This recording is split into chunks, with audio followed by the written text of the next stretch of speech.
Muy buenos días, hermanos. Shabbat Shalom. Hoy día vamos a comenzar una serie de temas muy interesantes. A partir de este sábado vamos a comenzar a estudiar el libro del Apocalipsis. Vamos a ir viendo, no sábado tras sábado continuamente, pero vamos a estar analizando todo este libro del Apocalipsis desde el capítulo 1 hasta el capítulo final. O sea, vamos a estar estudiándolo completamente todo, viendo qué significan los símbolos y todo eso, y vamos a despejar algunas dudas importantes que todos tenemos sobre este libro. Primero, antes de comenzar, les invito a que nos postremos de rodillas para orar.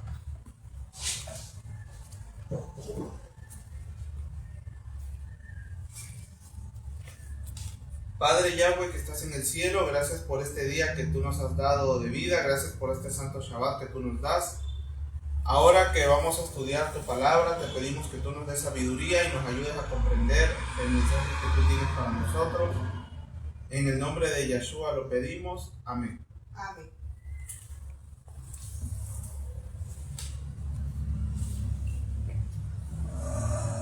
Hoy día estaremos viendo justamente la primera parte de esta serie de temas sobre el Apocalipsis.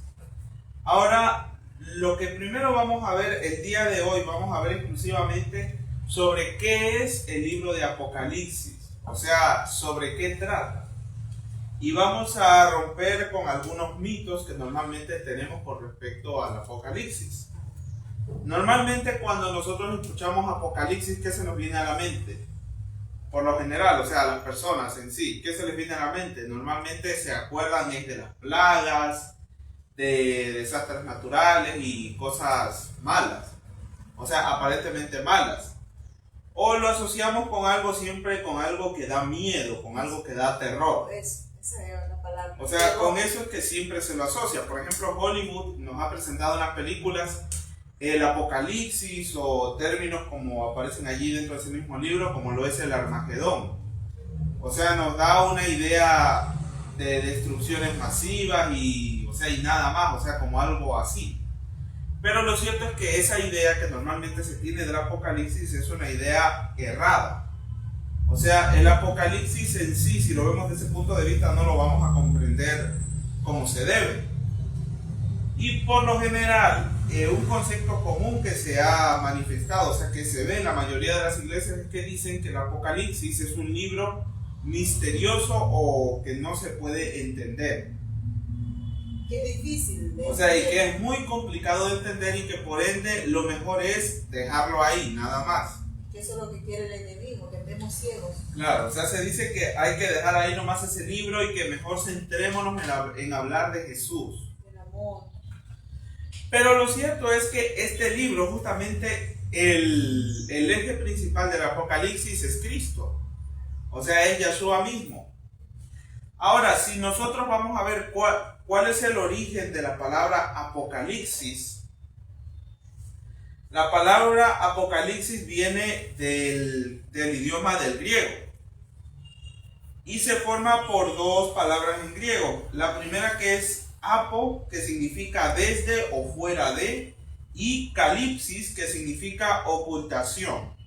O sea, algunos lo traducen directamente como la traducción literal de Apocalipsis sería quitar el velo o revelación. O sea, es por eso que en algunas versiones de la Biblia lo encontramos como revelación. O sea, la revelación de Jesucristo o la revelación de Juan. O sea, dependiendo de la versión aparece con distintos nombres. Pero lo cierto es que lo más acertado, o sea, traducido Apocalipsis directamente al español, lo más acertado es revelación. Ahora es interesante porque el hecho de que el libro se titule así es ya una razón suficiente para dejar de lado el mito de que el Apocalipsis no se puede entender o que es algo que está oculto para el ser humano. ¿Puedo yo agregar algo? El Apocalipsis es importante para nosotros que estamos ya maduros, ¿no? Porque ahí encontramos todo, la marca de la bestia, encontramos las pestes, todo eso. Entonces nosotros debemos estar también más avanzados en ese estudio. Como ha dicho la hermana, es difícil, pero para el Señor no hay nada imposible, ¿no? Porque ahí está la revelación. Toda la revelación, lo que el enemigo también pone ahí. Claro, o sea, este libro, Dios le dio este mensaje a la humanidad ¿para qué? Para que estemos alertas y estemos precavidos sobre lo que va a venir. Porque imagínense, ¿qué sería de nosotros? ¿Cómo nos pusiéramos al ver que día tras día los crímenes aumentan, hay más desastres naturales y tantas desgracias en el mundo? Si nosotros no supiéramos lo que va a suceder, ¿qué creen que pasaría con nosotros? Obviamente el terror y el miedo nos dominaría. ¿Por qué? Porque veríamos un futuro incierto, simplemente no veríamos más allá de lo que sucede ahora. Pero en el Apocalipsis se nos explica el porqué de todas las cosas que están sucediendo. Les pido ahora que busquemos en nuestras Biblias en Apocalipsis capítulo 1, verso 1.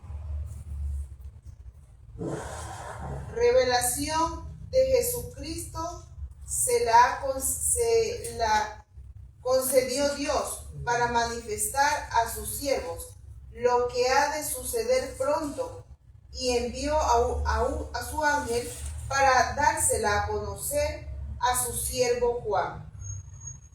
O sea, aquí nos dice claramente quién dio esta revelación fue Jesucristo. Jesucristo dio esa revelación, pero ¿quién le dio esa revelación a Jesucristo? Es importante también ver eso. El Padre. Nos dice el Padre. Por eso dice, se la concedió Dios para manifestar a sus siervos. O sea, ahí claramente está diciendo quién le dio eso a Jesús fue el Padre. Ahora también algo importante que vamos a ver ahorita es que a lo largo de la historia Dios, o sea, Yahweh nos ha demostrado que todo lo que sucede está bajo su control, bajo su dominio. Y lo más importante de todo, todas las cosas que han sucedido, los hechos más importantes en la historia de la humanidad, todos esos hechos Él los ha revelado en su palabra. Les invito a que busquemos en Amós capítulo 3, el verso 7. Amós capítulo 3, verso 7.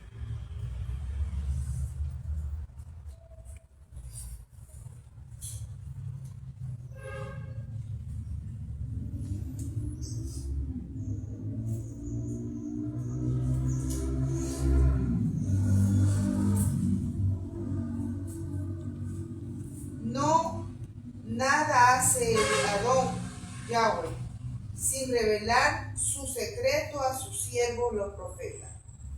O sea, con esto podemos tener claro qué cosa. Que todo lo que Dios hace, siempre y cuando esté al alcance del ser humano según su voluntad, Dios lo revela. O sea, Dios no deja nada en lo oculto.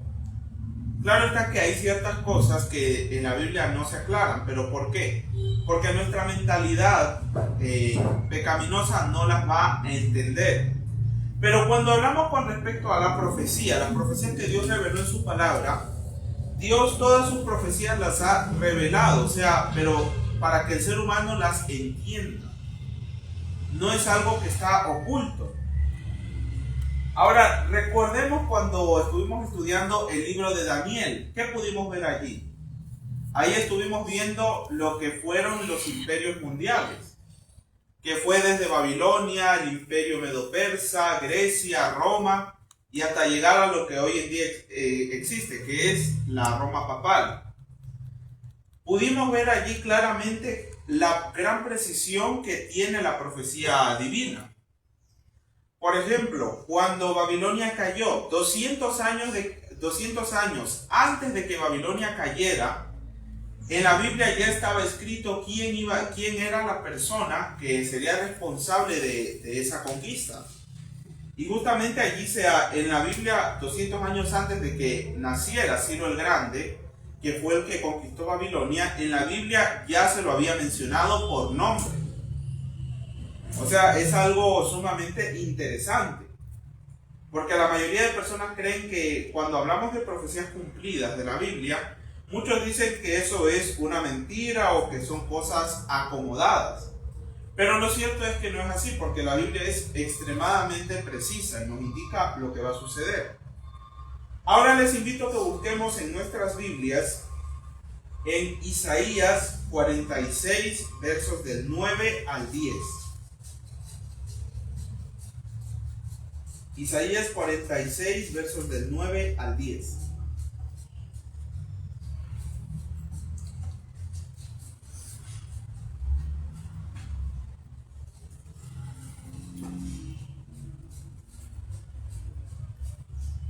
Recuerden lo pasado desde antiguo, pues yo soy Dios y no hay ningún otro. Yo soy Dios, no hay otro como yo. Yo anuncio desde el principio lo que viene después y desde el comienzo lo que aún no ha sucedido. Ahí podemos ver claramente qué dice. Algo más. Falta más. Sí. Yo digo, mis planes se realizarán y todos mis deseos llevaré a cabo. Allí que vemos claramente qué nos dice Dios. O sea que Él es el que está al control de todas las cosas. O sea, y prácticamente nos está diciendo que Él conoce el futuro. O sea, el pasado, el presente y el futuro. O sea, Él conoce todo. ¿Por qué? Porque Dios es la base de todo el universo. O sea, la base de todo, del tiempo, de la historia y de todo lo que existe.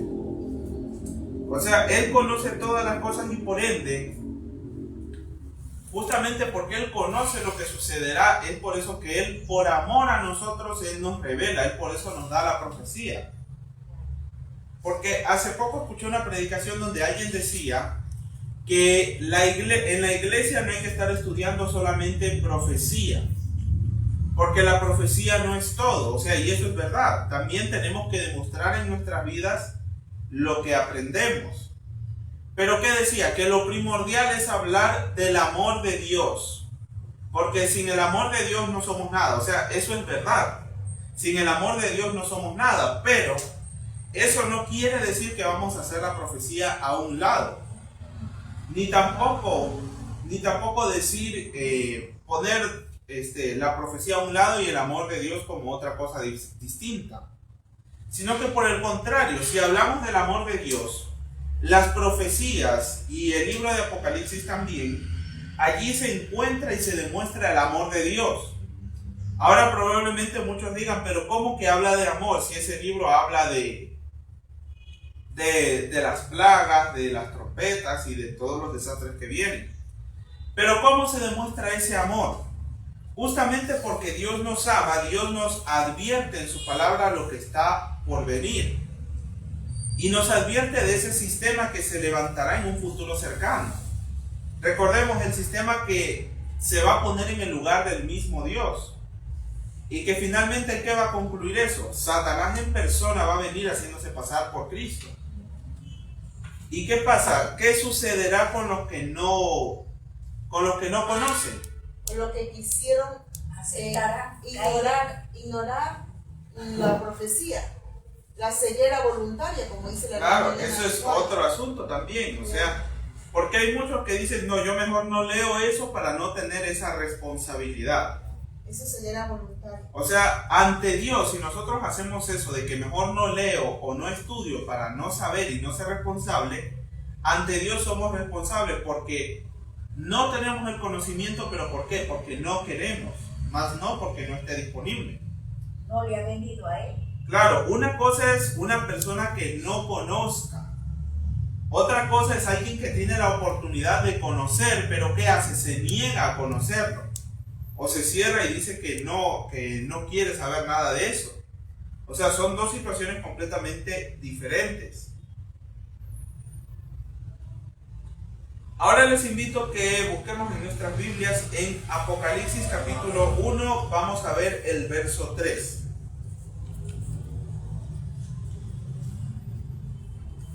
Dichoso el que lee las palabras de esta profecía, y dichosos los que oyen y guardan lo que está escrito en ella, porque el tiempo está cerca. Ahora aquí podemos ver algo también importante. ¿Qué nos dice? Bienaventurados los que oyen y los que leen esta profecía. O sea, ¿qué quiere decir aquello? O sea, si fuera algo oculto, el libro del Apocalipsis, si fuera algo oculto o algo misterioso, entonces, ¿por qué Dios ofrecería una bienaventuranza para aquel que lea y estudie este libro? Justamente con respecto a eso, el comentario bíblico adventista nos da una cita interesante. Justamente en el comentario bíblico adventista, en el tomo 7 sobre Apocalipsis, en la página 12, nos dice así, con respecto al verso 3 del capítulo 1. El versículo 1:3. Apocalipsis 7:12. No, Apocalipsis capítulo 1, verso 3. Ya, y de lo que voy a leer ahorita está en el comentario bíblico adventista, en el tomo 7 sobre Apocalipsis y la página 12. Ya. El verso 3 del capítulo 1 es una invitación y una promesa. La bienaventuranza no es meramente por el acto de leer o escuchar, sino por la respuesta de obediencia que sigue. El que lee incluye tanto al proclamador público como al estudiante privado. Los que oyen se refiere a la congregación que recibe el mensaje. La frase "el tiempo está cerca" enfatiza la urgencia del llamado a la fidelidad, recordándonos que desde la perspectiva divina la venida de Cristo es siempre inminente y debemos vivir preparados para ello. Aquí podemos ver también algo importante. ¿Qué nos dice? O sea, la bienaventuranza no se otorga simplemente por el hecho de leer literalmente o de solamente escucharlo como escuchamos cualquier cosa, sino que la bienaventuranza viene ¿por qué? Cuando nos dice el que lee y el que escucha, se refiere a ¿qué? A la obediencia que nosotros damos a lo que encontramos en este libro. Y justamente a medida que vayamos avanzando en el estudio de este libro vamos a encontrar cosas importantes, que inclusive muchas de estas cosas hoy en día se las toma a la ligera, como algo que no es importante, pero como veremos aquí, aquí este libro nos enfatiza mucho las verdades esenciales que nosotros debemos tener para el tiempo del fin. Y entre ellas, por ejemplo, más adelante, haciendo un breve resumen, más adelante vamos a encontrar inclusive que se nos habla del nombre de Dios. ¿Por qué? Porque el nombre de Dios es una de las características de los 144,000. Porque cuando se los menciona, se dice claramente que ellos en sus frentes llevan ¿qué cosa? El nombre del Padre y de su Hijo. Y también tiene que ver mucho con la no Trinidad. Claro, porque y eso si no vamos a verlo dijera también. El nombre del Espíritu Santo. Claro, no vemos que aparece eso. Claro. Claro, con esto no estamos diciendo que el Espíritu Santo no existe. Vuelvo y repito, porque muchas personas Sí. escuchan que decimos esto y dicen inmediatamente, es que ustedes dicen que el Espíritu Santo no existe. No estamos diciendo eso. Ahora, el libro de Apocalipsis, como dijimos anteriormente, nos enfatiza mucho en qué. O sea, ¿cuál es el centro del libro en sí? Es Cristo. Y como dato importante, podemos notar que el Hijo de Dios es mencionado en el libro de Apocalipsis con 38 nombres y títulos distintos. O sea, se lo llama de 38 diferentes maneras, sea nombres o títulos aquí, en el libro de Apocalipsis. Y en total, en todo el libro de Apocalipsis, existen cerca de 250 referencias al Hijo de Dios. O sea, en otras palabras, se enfoca mucho en quién es el Hijo de Dios, o sea, cuál va a ser su papel en los últimos días de esta tierra. Ahora vamos a ver también otro detalle también sumamente importante. Les invito a que busquemos en nuestras Biblias, en Apocalipsis capítulo 1, vamos a dar lectura del verso 4 hasta el 5. Apocalipsis capítulo 1, versos del 4 al 5.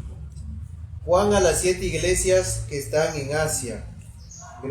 Gracia y paz a vosotros de parte del que es, el que era y el que ha de venir, de parte de los 7 espíritus que están ante su trono, y de parte de Yahoshua, el testigo fiel, primogénito de los muertos y soberano de los reyes de la tierra, al que nos ama y con su sangre nos libró de nuestros pecados. Ahí nomás hay algunos títulos, ¿no? Ajá.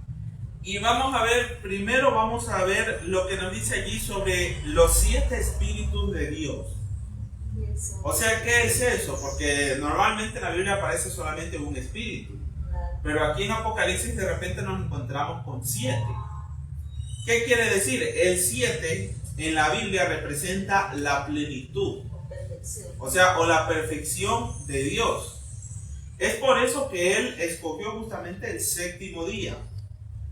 Él nos dio ese 7º día como regalo para que meditáramos en su presencia. O sea, es por eso que escogió el 7.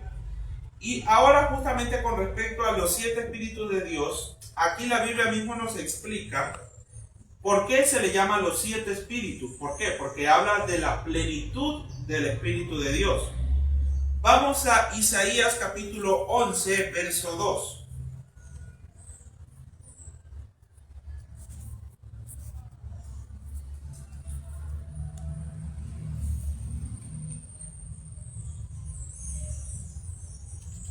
Isaías capítulo 11, verso 2. Reposará sobre él el espíritu de Yahweh, espíritu de sabiduría e inteligencia, espíritu de consejo y fortaleza, espíritu de ciencia y temor de Yahweh, y se inspirará en el temor de Yahweh. No juzgará por la apariencia, ni sentenciará de oídas. ¿Hasta el 3? Sí, hasta ahí nomás. Ya. Por ejemplo, aquí podemos ver que se nos habla de muchas cosas. O sea, se nos habla de sabiduría, inteligencia, consejo, poder y en fin. O sea, todos esos atributos son atributos ¿de quién? Del Espíritu de Dios. Ahora entonces probablemente podríamos decir, entonces como se menciona el Espíritu allí, entonces ahí está la Trinidad porque está mencionando al Padre, al Hijo y al Espíritu Santo.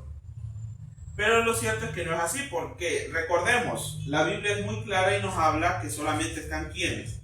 El Padre y el Hijo. Y ahora el Espíritu Santo, ¿quién es? El Espíritu Santo es el mismo Cristo, o también conocido en otros versos de la Biblia, se le llama el poder de Dios. Ahora vamos a ver, un momento.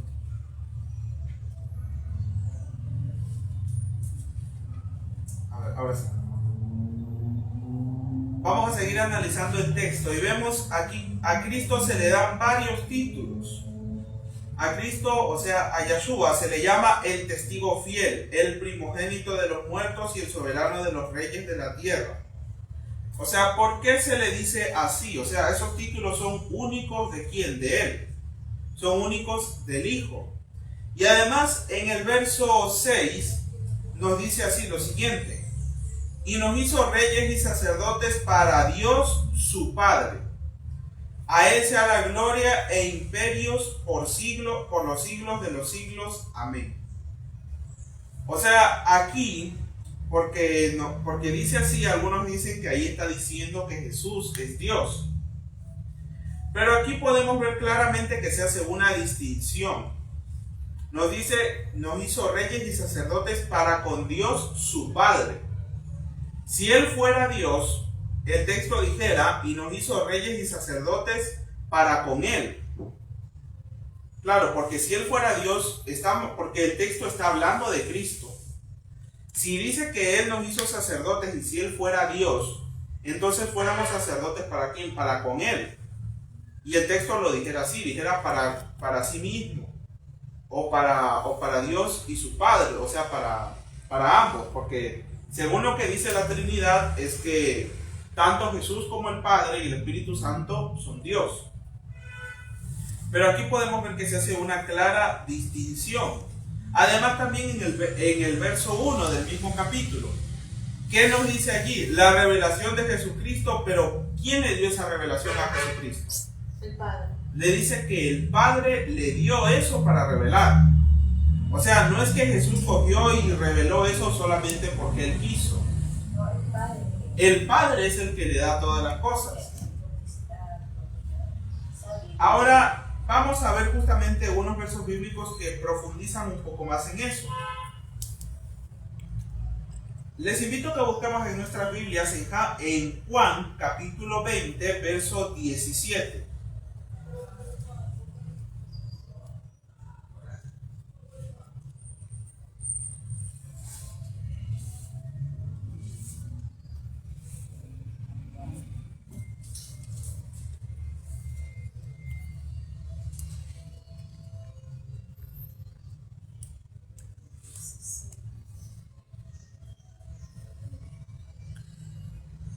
Le dice Yeshua, deja de tocarme, que todavía no he subido al Padre, pero vete a mis hermanos y dile, subo a mi Padre y vuestro Padre, a mi Dios y vuestro Dios.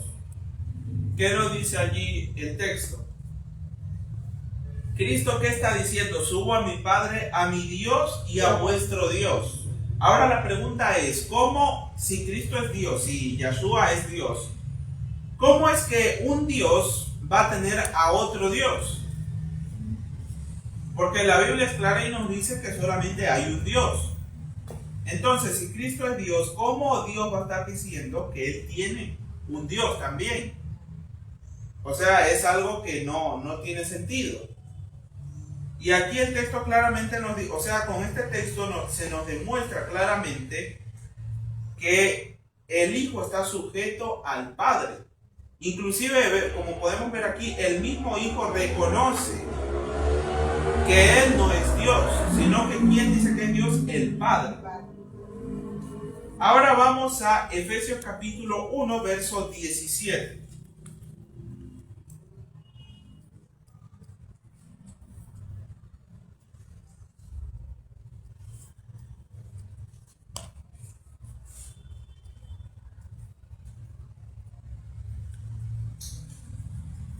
Para que el Dios de nuestro Señor Jesucristo, el Padre de la gloria, les conceda espíritu de sabiduría y de revelación para conocerle perfectamente. Ya, aquí también ¿qué vemos? Nuevamente se dice ¿quién? El Dios de nuestro Señor Jesucristo. ¿Quién? El Padre. Padre. O sea, nuevamente volvemos a ver aquí lo mismo. Ahora vamos a Apocalipsis capítulo 1, verso 8.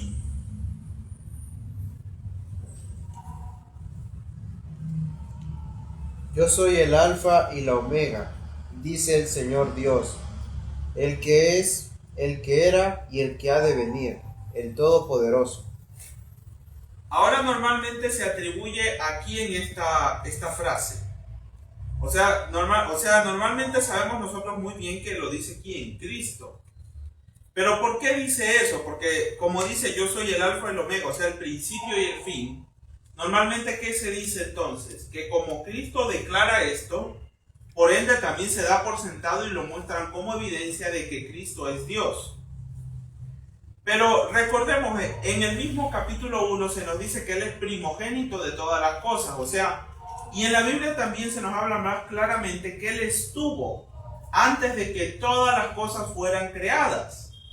O sea, y por ende Él estuvo desde el principio de las cosas, o sea, desde antes de que estuvieran todas las cosas hechas.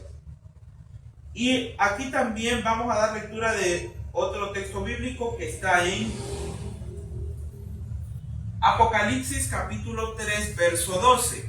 Ahora vamos a ver en el mismo libro de Apocalipsis. Apocalipsis capítulo 3, verso 12.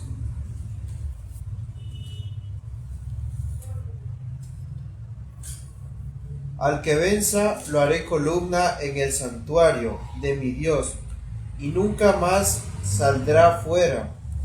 Escribiré sobre él el nombre de mi Dios, el nombre de la ciudad de mi Dios, la nueva Jerusalén que desciende del cielo, enviada por mí y mi nuevo nombre.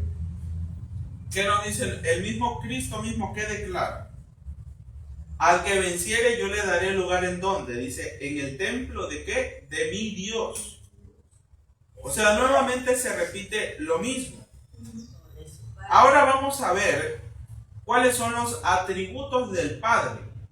Y como podremos notar aquí, hay ciertos atributos que no se le atribuyen a nadie más, sino que exclusivamente al Padre. Ahora vamos a ver la primera característica que nos dice aquí: Dios no puede ser tentado. Ahora, eso es cierto, sabemos muy bien que es así. Ahora, cuando Cristo vino aquí a la tierra, ¿fue o no fue tentado? Tentado en todo, pero sin pecado. O sea, la Biblia nos dice eso: fue tentado en todo, pero sin pecado. Y además, lo más célebre que nosotros recordamos fue cuando Cristo estaba en el desierto. Recordemos qué hizo Satanás allí. Él se apareció y tentó a Cristo. O sea, y por ende, aquí la Biblia nos da una característica. Nos dice aquí claramente que Dios no puede ser tentado. Vamos a Santiago capítulo 1, verso 13.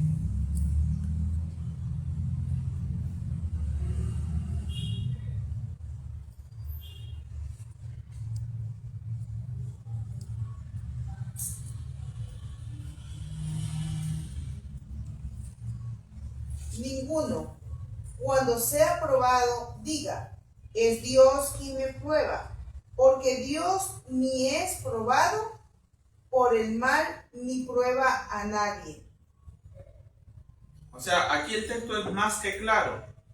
O sea, Dios no puede ser tentado. Y por ende, si Cristo fue tentado, es una evidencia más que clara de que no es Dios. O sea, ¿quién es Cristo? O sea, Cristo es el mediador, el Hijo de Dios. Y como nos dice la Biblia, no un hijo por creación ni por adopción, sino que ¿por qué? Un hijo que fue engendrado. O sea, la Biblia nos habla muy claro. Ahora vamos a ver, vamos a 1 de Timoteo capítulo 6, versos del 14 al 16. Versos, o sea, 1 de Timoteo capítulo 6, versos del 14 al 16. Que guardes el mandato sin mácula ni reprensión, hasta la aparición de nuestro Señor Jesucristo, que a su tiempo mostrará Dios bendito y aún soberano, Rey de reyes y Señor de señores, el único que tiene inmortalidad, que habita en luz inaccesible, a quien ningún hombre ha visto ni puede ver, a el que sea la honra y el imperio por siempre. Amén. Amén. Allí podemos ver qué más nos dice. O sea, Dios es el único que que tiene inmortalidad en sí mismo. O sea, Dios no necesita de nadie para tener vida, porque Él es la base de todo. Ahora, por ejemplo, Dios aquí nos dice claramente que Él tiene la inmortalidad. O sea, por ende, Él no puede morir bajo ninguna circunstancia. O sea, no se puede hacer eso. Ahora, si ponemos que Cristo es Dios, que Jesús es Dios, ¿qué pasó? Cristo, ¿qué le pasó a Cristo cuando vino a la tierra? Él murió por nosotros. Entonces, si Cristo fuera Dios y creemos que Cristo murió, pero a la vez creemos que Cristo es Dios, entonces ¿qué estamos diciendo indirectamente? Estamos diciendo prácticamente que Dios, o una parte de Él, como lo enseña la Trinidad, o sea, que una parte de Dios murió. O hay ahora una doctrina todavía más retorcida que dice que como Cristo vino a la tierra mitad humano y mitad divino, lo que murió fue la parte humana, pero la parte divina no murió. O sea, en otras palabras, que Cristo murió a medias, o sea, no murió completamente. Y que por eso Él solito, Él mismo se resucita, Él se levanta. O sea, una doctrina completamente absurda. sea, según ellos dicen que ha tenido como sueño, nada más. Claro. Y se levantó. Hermano, ahí se está hablando de lo que es inmortal. Si nosotros no morimos, no podemos tampoco llegar a ser inmortal como Cristo. Porque la doctrina nos enseña eso, de que nosotros tenemos que morir, tenemos que pasar esa prueba, esa etapa. Pero no vamos a morir como muere que es el pecador, que muere en pecado. Pero nosotros, si morimos en nuestro cuerpo, como usted dice, pero nosotros será solo sueño nomás. Porque imagínense cuando murió por ejemplo,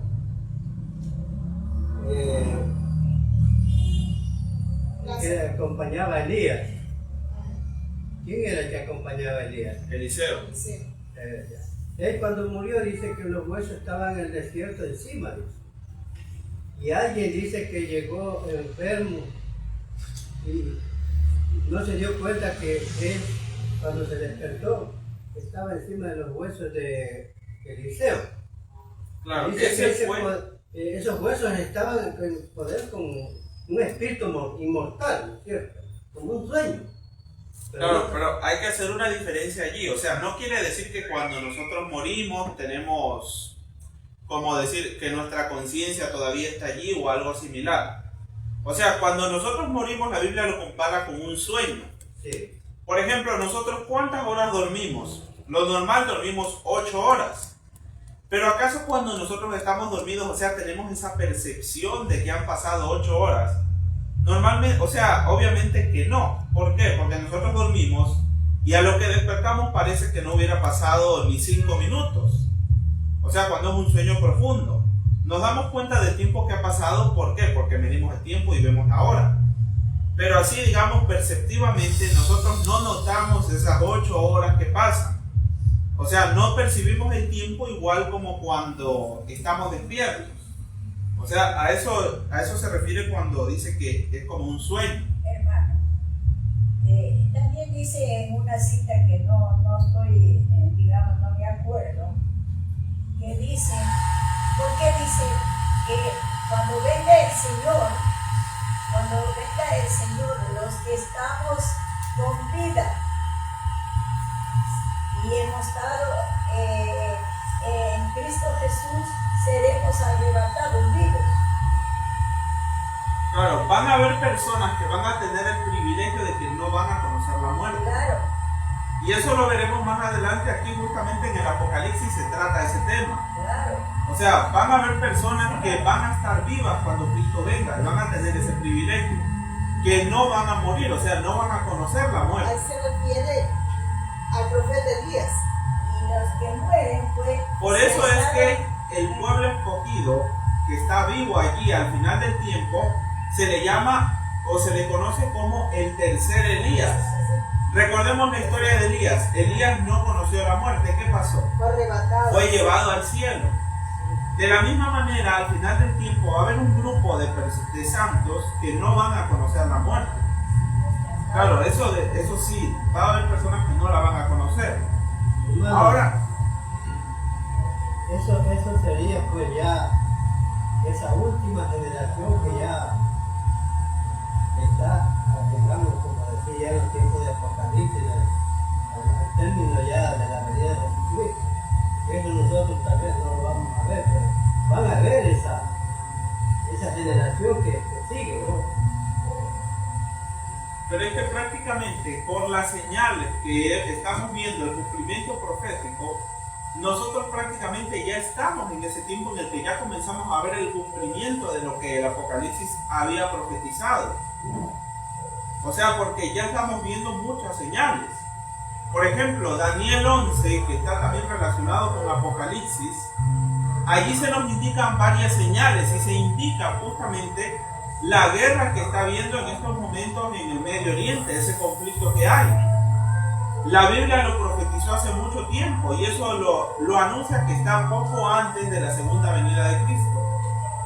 Y entonces nosotros ya estamos viendo ese cumplimiento de esas cosas. Además, la unión de las iglesias, o sea, ese falso sistema religioso que se pone en lugar de Dios, ¿acaso nosotros ya no lo estamos viendo ahora? Ya estamos viendo.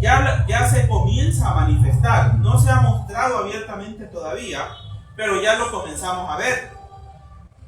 Ahora, volviendo al tema de lo que estábamos viendo, nos decía allí el texto, 1 de Timoteo capítulo 6, versos del 14 al 16, nos estaba diciendo allí que que el Padre es el único que tiene inmortalidad en sí mismo. Ahora vamos a Apocalipsis capítulo 1, verso 18.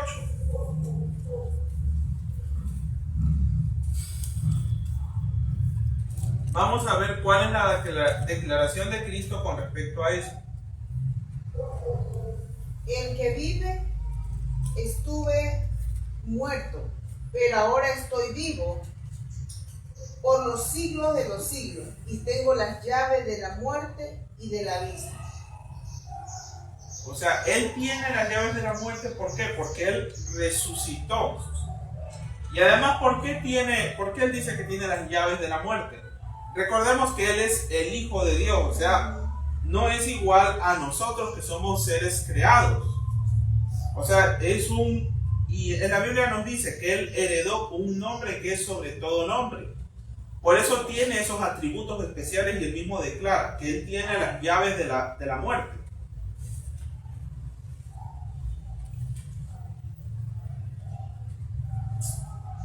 Ahora les invito a que busquemos en Colosenses capítulo 1, verso 15. Colosenses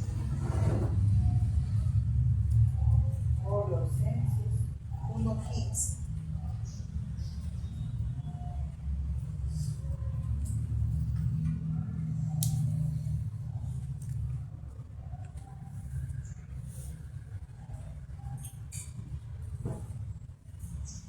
Él es imagen de Dios invisible, primogénito de toda la creación. Allí nos dice nuevamente qué cosa, que Él es el primogénito de todo.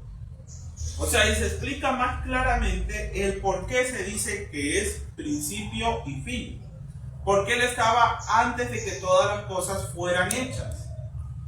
Ahora les invito a que busquemos en Proverbios capítulo 8, versos 24 y 25. A ver, Hechos. Proverbios capítulo 8. Proverbios capítulo 8, versos del 24 al 25.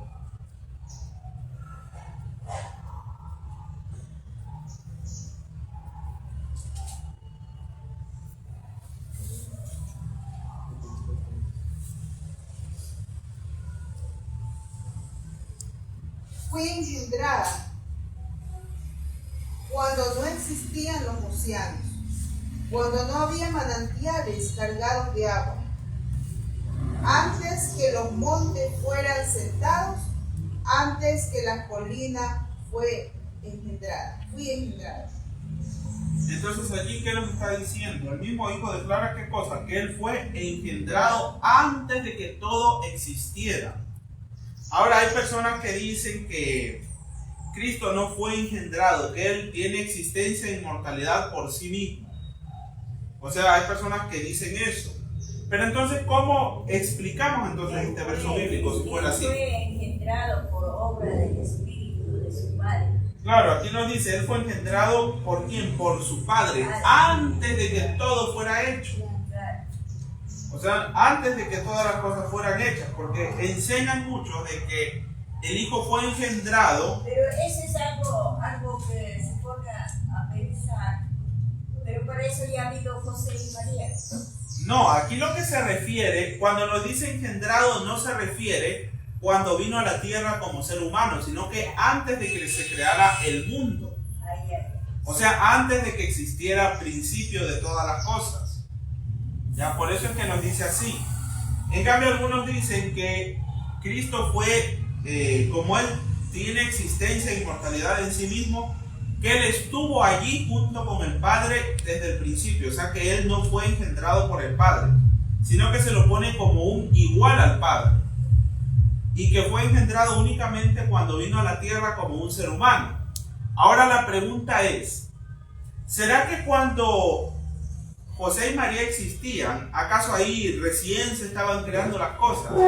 Obviamente que no. Cuando Cristo fue engendrado la primera vez por su Padre, allí no existía el mundo.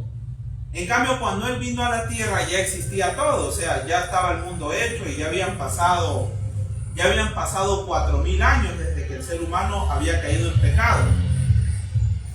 O sea, por ende podemos tener muy claro y estar seguros de que el Hijo fue engendrado por el Padre, o sea, mucho antes de que todo existiera. Bueno, hasta aquí va a ser mi tema del día de hoy. Espero que lo hayamos comprendido y que haya quedado claro todo. Y nuevamente, para reafirmar que el libro de Apocalipsis no es un misterio, sino que por el contrario, el Apocalipsis nos revela, como hemos podido ver ahorita, nos revela justamente la personalidad del Dios único. O sea, y también nos revela la importancia del mediador, o sea, del Hijo de Dios. O sea, y el mensaje más que todo, lo más claro es que nos demuestra de que el único camino para llegar a Dios, para llegar al Padre, ¿cuál es el camino? Solamente es Cristo. Y es por medio de Él que podemos ser salvos. Y justamente por ese amor que Dios tuvo al enviar a su Hijo a morir a la tierra, por ese mismo amor Dios nos revela lo que va a suceder. Por ese mismo amor Él nos muestra en su palabra las cosas que están por venir. Por ejemplo, nosotros como padres terrenales, ¿qué hacemos con nuestros hijos?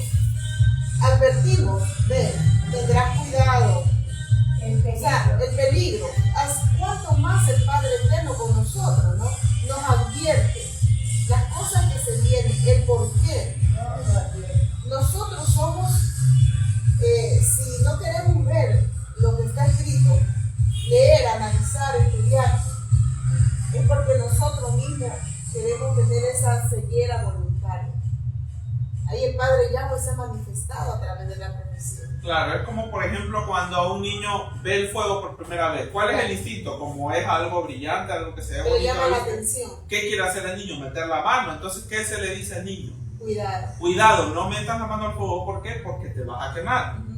Entonces imagínense, ¿qué sería entonces? Ay, no, pero es que si le digo que se quema, el niño se puede asustar. Entonces, para que no se asuste y no tenga miedo, no le digo nada. ¿Qué creen que va a pasar si el niño se acerca sin saber lo que es el fuego? Se quema y va a ser peor todavía el resultado.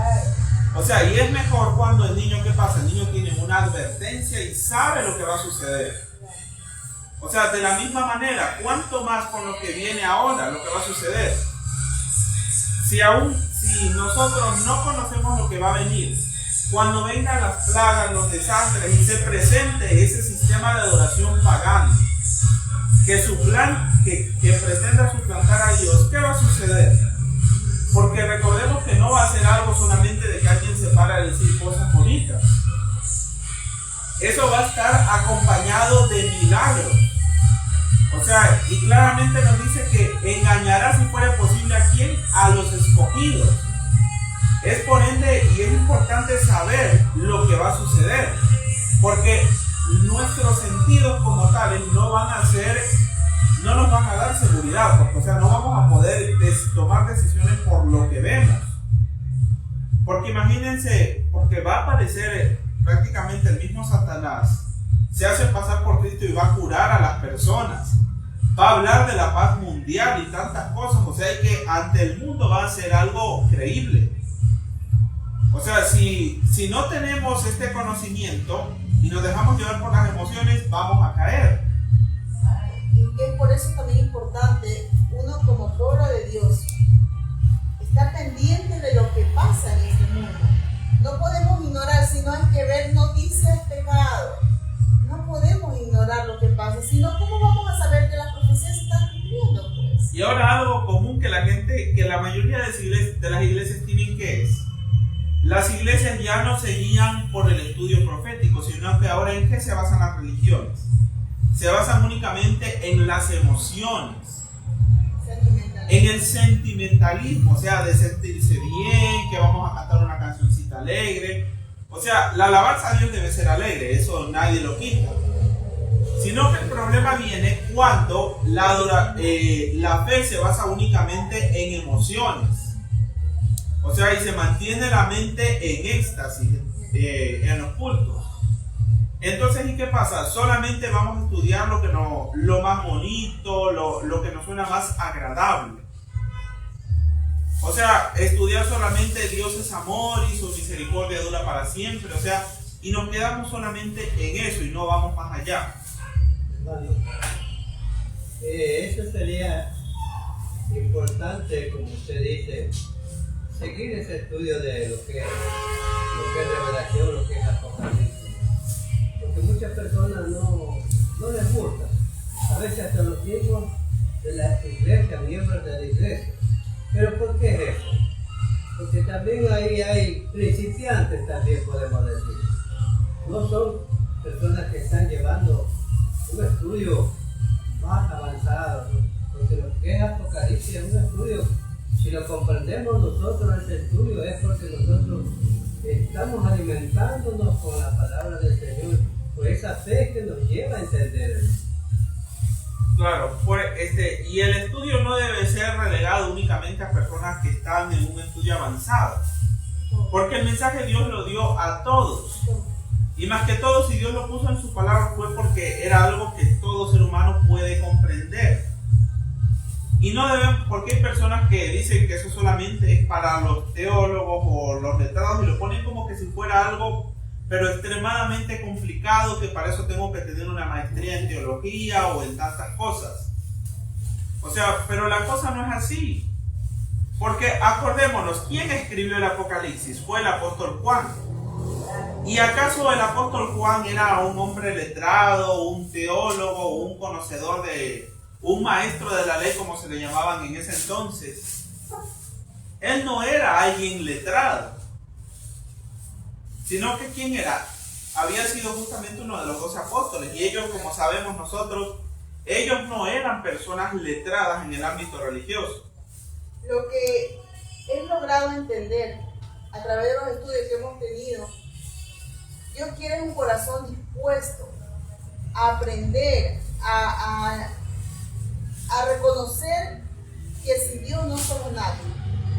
Y como dice en el libro de Salmos, que Dios hace sabio al sencillo, la palabra de Dios hace sabio al sencillo. Y eso yo lo he experimentado en mi vida. Por ejemplo, yo tengo un tío, él, como sabemos antes, ir a la escuela, colegio, peor universidad, no estaba dentro de los planes de los padres al inicio, ¿no? Y mi tío, él apenas pisó la escuela, unos días, porque más era empeñado en el trabajo. Mi tío es del campo. Y mi tío ya tiene ahorita ya 88 años. Sí, 88 años tiene mi tío. Y ustedes vieran, hermano, qué memoria que tiene él.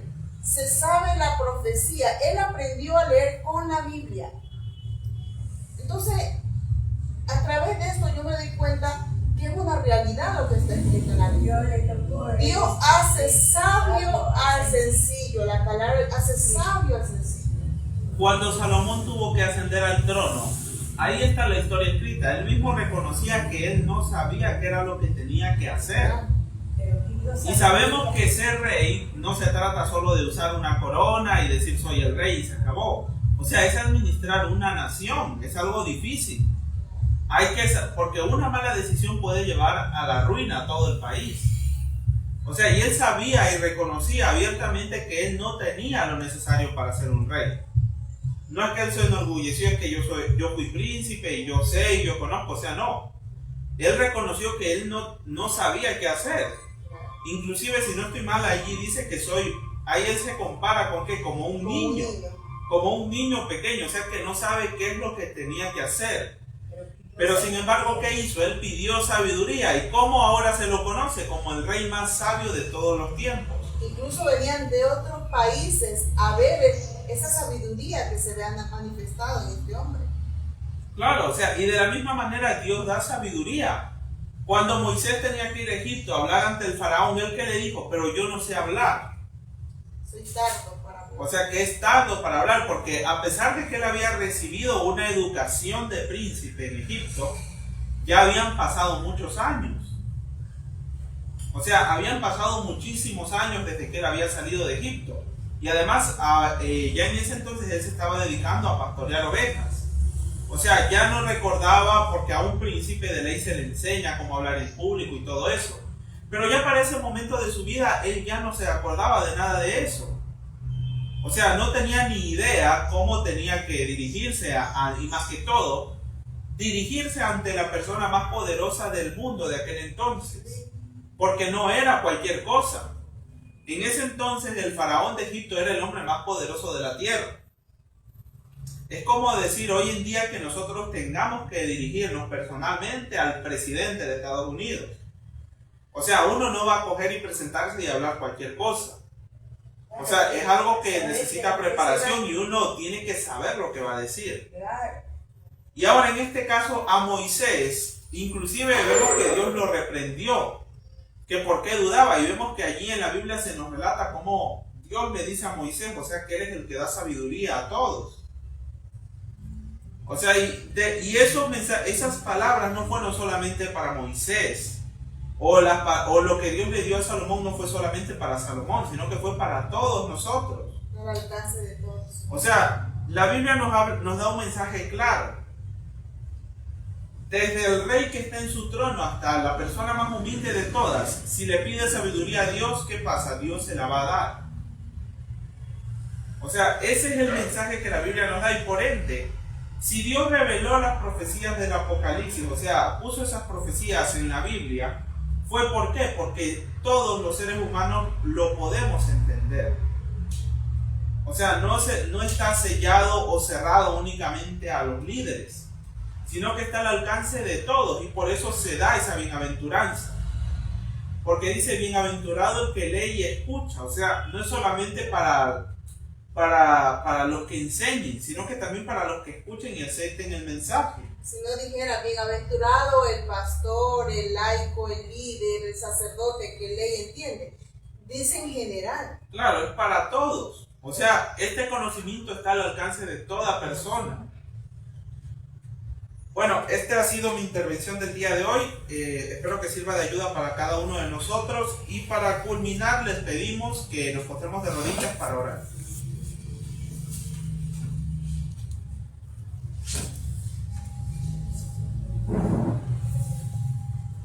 Padre Yahweh que estás en el cielo, gracias por esta luz que tú nos has dado este día. Te damos gracias por estas verdades que tú nos has revelado en esta mañana. Te damos gracias por este santo Shabbat, por este día sábado que tú nos concedes disfrutar. Te pedimos, Padre, que tú abras nuestras mentes y nos des sabiduría para poder comprender las profecías que tú nos has dejado en tu palabra. Te pedimos, Padre, que también lo que estudiamos no se quede solamente en un estudio, sino que también lo podamos llevar a la práctica en cada uno de nosotros en nuestra vida diaria. En el nombre de Yeshua lo pedimos. Amén. Amén.